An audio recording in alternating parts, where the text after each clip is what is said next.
So a few more things about marginal rates of substitution and how it relates to this notion of convexity. So recall that the marginal rate of substitution is the rate at which I'm willing to trade one good for another, and I stay at the same level of utility. So I stay at the same, I get the same value or desirability out of the bundle of goods. I've just traded in some X and received some Y in exchange. And this is the marginal rate, so the infinitesimal rate at which I'm willing to make that trade, and it keeps me the same, have the same preference. I get the same utility from it. And we calculated that by first parameterizing the indifference curve. So we looked at the indifference curve instead of as a level set of the utility function u, we looked at the indifference curve as a function of y in terms of x. And then we differentiated it to find the slope of that indifference curve. Now, that's a perfectly acceptable way to do it, but it's not necessary. So, I mean, it's a little bit long-winded. So, and the following is a different way of finding the marginal rate of substitution, and one which is a little faster, and also one which is maybe leads to some additional insights into what this is. So say that we have a utility function of two variables. We have a utility which takes into account consumption in the x dimension and the consumption in the y dimension. The total differential of the utility function is the derivative with respect to the change in x plus the derivative with respect to the change in y. So it's du dx times the change in x plus du dy times the change in y, right? So if I change x and y at the same time, the total change in utility is equal to the change that comes from the x component plus the change that comes from the y component. When I move along an indifference curve, it must be that the total change in my utility is zero. That's the definition of a utility function. The utility function is it's a definition of an indifference curve. An indifference curve is a line in which moving along it does not change the level of utility. So that means that the change in utility must be zero. In other words, if I'm moving along an indifference curve, du dx dx plus du dy dy is equal to zero. Right? So let's take a look at this equation real quick. So if I, one second. So if we look here, so we have that the derivative with respect to u is equal to zero. The total differential of u is equal to zero, which is equal to du dx dx plus du dy dy. And now, what does that mean? It means that du dx is equal to negative du dy dy. And now we can divide both sides by dx. So we get rid of this and we divide by dx. And we can divide both sides by du dy. So we get rid of this and we get du dy. And we see that this side is negative dy dx, which is equal to the marginal rate of substitution for x and y. Right? And over here we have du dx over du dy. So this is a different way of calculating the same thing without having to find the equation for this indifference curve. All right, so instead of having to find the equation for an indifference curve and then take a derivative, we can just skip right to the derivative part. And negative dy dx is equal to du dx over du dy, evaluated at the point in question, right? So the marginal rate of substitution depends on the current consumption. So this is evaluated at the bundle x. So if we go back to that example we had before, we had the utility of x and y was equal to x times y raised to the 1/2 power. Let's calculate this really quickly and see that we get the same thing that we got before. So, so we have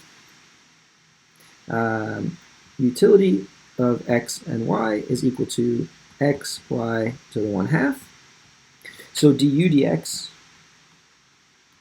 is equal to 1/2 x to the negative 1/2, y to the 1/2. And then du dy is equal to 1/2 x to the 1/2, y to the negative 1/2. So we can bring the negative y to the 1/2 upstairs, the negative x to the 1/2 downstairs, and this is equal to, the 1/2s cancel, of course, this is equal to y divided by x. And so what is y divided by x? Well, I mean, not what is y divided by x. Let's plug in y and x at the given points, right? So when the marginal rate of substitution at the point 25, we just divide 5 by 20, we get 1/4. At 5/20, we divide 20 by 5, and we get 4.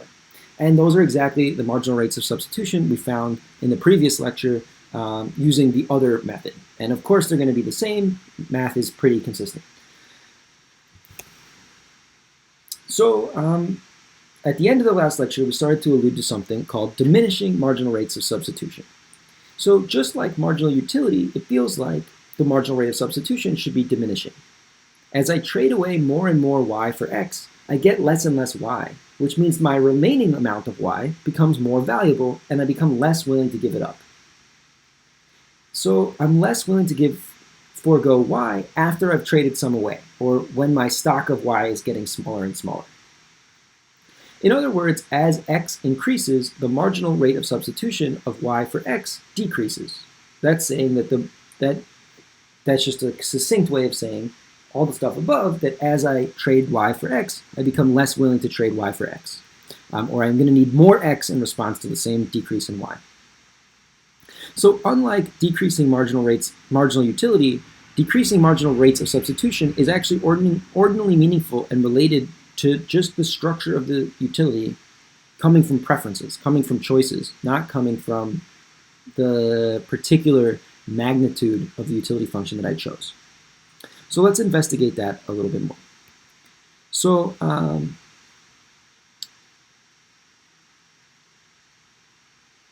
I'm not sure why I put this picture in. So if you look at this picture though, we can see that the marginal rate is diminishing. As we move along the x-axis, the slope is becoming shallower and shallower. But I mean, we already looked at that before, so I don't know why that's it. So let's think about this really quickly. Say negative dy dx is increasing as x increases. That means that we have diminishing marginal rates of substitution, right? So negative dy dx is the marginal rate of substitution. And if it's diminishing, that means as we make x bigger, negative dy dx is getting smaller, diminishing marginal rate of substitution. Well, we can get rid of the negative sign, and instead of diminishing, it'll be increasing, right? So that means that as x increases, dy dx gets bigger. Now we know what it means for dy dx to be bigger when x gets bigger. That means that the derivative of dy dx with respect to x is positive. In other words, the second derivative of y with respect to x is positive. What is something with a positive second derivative called? It's called convex. It's called convex. So if we have diminishing marginal rates of substitution, then we have convex indifference curves. Our indifference curves are convex functions. They're convex functions. So the following are equivalent. Decreasing marginal rate of substitution and indifference curves are convex as functions. And the logic is exactly what we just showed, that if the marginal rate of substitution is decreasing, then the rate at which I'm willing to trade one for the other is decreasing, which means that the slope is increasing, which is the definition of convexity for a differentiable function. So while the curvature of a utility function is sort of meaningless in the sense that I can't tell much about I could pick a different utility function that represents the same choices, that indicates the same consumer behavior, but is convex or concave. It's increasing, but it's increasing at different rates. In other words, it's not invariant to monotone translations. It's not associated with an observable part of observable behavior. The curvature of indifference curves are meaningful. And this is a very subtle and pretty deep point, and it's not one that I expect you to really fully, completely internalize. But it's worth understanding at a surface level that there are certain things we can tell from behavior, and there's certain things that we can't. The curvature of the utility function we can't tell, but the curvature of indifference curves we can tell. So remember one of the definitions of convexity. So we had these things called convex functions, and I gave you a bunch of definitions of convex functions. One was that its second derivative is positive, right? That was one of the definitions. Another one was that the set of points above the graph was a convex set, right? So let's take a look and just take a second to remind ourselves of what that means. So if we have this convex function, the set of points above the graph was convex, right? And remember, convex means if I draw 2 points and I draw a line between them, the line stays above the graph, right? And remember, just as a quick example of something that's not a convex function like this, then I have all these points that are above it, and I can pick 2, and I draw it, and it goes below the line, right? So, I mean, this is a very, very rudimentary scribble. Don't take it too seriously. Go back and watch the Math Refresh courses if you don't remember this stuff about convexity. That's why it's all online in beautifully chopped up and well articulated and denotated lectures. But for now, it's enough to just remember that convex functions are ones in which the set above the graph is convex. Now, what is the set above the graph of an indifference curve?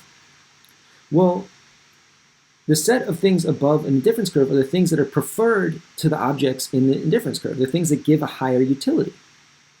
So there's actually a meaning to this notion of convex indifference curves from a perspective of consumer choice or consumer behavior. So let's say we have some point z, and we can think about the indifference curve that runs through z.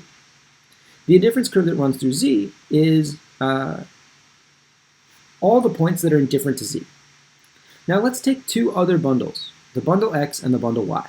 And we're going to say both the bundle x and the bundle y provide a higher utility than z. That means they're above the curve that is the indifference curve of z. And therefore, any combination of x and y, alpha x plus 1 minus alpha y, for alpha between 0 and 1, is also going to be above the indifference curve of z. So if the consumer prefers x to z and also prefers y to z, then she will prefer any combination of x and y to z. So it's worth just drawing a quick picture. It's going to be the same picture as we just drew, pretty much, but it's going to have a different interpretation, so let's do it. So we have our axes, and we have our indifference curve, and this is the point z.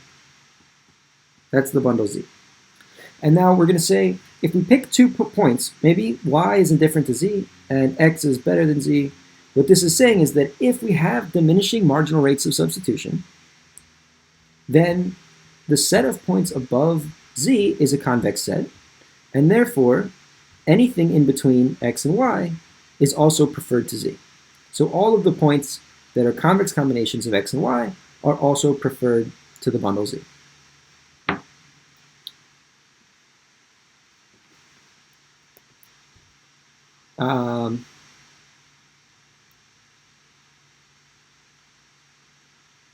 So this is just a reiteration of what I just said. So convex preferences, so preferences with diminishing marginal rates of substitution, or equivalently, preferences in which these sets of points better than some given level are convex sets, so the set of all bundles better than z is a convex set. Convex preferences prefer balance to extreme, right? So we don't want consumption to be all in one product or all in one time period or all contingent on a single event. So convex preferences dislike risk, or they dislike the consumption being extremely situated or compressed into a certain part of the function, right, into one product or one time period. And the way to see that is that if x and y are indifferent to one another, then any convex combination of x and y is at least as good as x and y, right? But maybe strictly better, right? So you know what? Let's go back and let's do yet another picture that's going to look exactly the same, but we're going to have yet another interpretation, and hopefully it just keeps getting better and better for you. So here is our nice convex indifference curve, and let's say we have, this is consuming mostly x, right, and very little y. So this is mostly x, and this point is mostly y. And they're indifferent, right? This is like the hamburgers and the soft drinks, or it's consumption when it's raining versus consumption when it's sunny, or it's consumption today and consumption tomorrow. But the point is that these 2 points, we'll call this guy x hat and this guy y hat. X hat and y hat are very concentrated in one dimension. And if they're concentrated in one dimension and we have convex indifference curves, so they're indifferent, right? I don't mind if I consume everything today or I consume everything tomorrow. I'm indifferent between consuming today or consuming tomorrow. I'm indifferent between just having hamburgers and just having soft drinks. Or I'm indifferent between having just consuming when it's sunny or just when it's raining. So they're indifferent to me, but anything in between them is strictly better, right? So if I took this point 1/2 x plus 1/2 y, I guess they have hats on them, 1/2 x hat plus 1/2 y hat, that's on an indifference curve that's strictly better than the indifference curve with x hat and y hat. In other words, because we have these convex preferences, I like the interior points. I like mixing together x and y. I'd rather consume half today and half tomorrow, or have half hamburgers, half soft drinks, or have half when it's raining, half when it's sunny, rather than concentrating all of my consumption in one dimension or another. That is sort of the intuitive appeal. I mean, the intuitive rationale, or what's a good word for that? The sort of psychological motivation for convexity, right? So we've talked about convexity from a bunch of different directions, like that the marginal rates are decreasing, and that is exactly the same behavior as disliking extreme bundles. It's a good exercise to try to think about, why are those two things related, right? Why is a diminishing marginal rate of substitution related to a dislike for extreme bundles? And maybe we'll talk about that in the seminar. So think about that, brainstorm on it. What is it about those two things that are the same? Because really they are the same behavior. Mathematically they're the same, but sort of psychologically they're the same. And so there's a certain philosophical point we could make about why those are the same, and I think it's worth trying to disentangle it on your own. So here's an interesting theorem. If U is quasi-concave, so if your utility function is quasi-concave, then your indifference curves are convex sets. Remember the definition of quasi-concave from the math lectures, that the convex combination of points is U applied to a convex combination of vectors is greater than the minimum of the two vectors that you're taking the convex combination with. So what does this mean? It means if we have a utility function, we don't have to check if it has diminishing marginal rates of substitution. We don't have to check if it has convex indifference curves, as long as we know it's quasi-concave. If it's quasi-concave, it's the other two things too. If it's any of the other two things, it's all of them. So in other words, the following three things are equivalent. U is quasi-concave, the indifference curves are convex, and you have diminishing marginal rates of substitution. All three of those things are exactly the same as the other two. So one implies the other two. Any one of them implies the other two. And so that is a very handy way of getting a handle on this. You can check any of the three, and you'll get all of them. And see if you can think to yourself, why does quasi-concavity imply convex indifference curves? And I'll give you a hint. There was a theorem in the slides that said something about the upper contour sets of a quasi-convex function being convex sets. And if you go back to that and you apply it instead to quasi-concave functions, you'll get your answer, which is why all these three things are the same.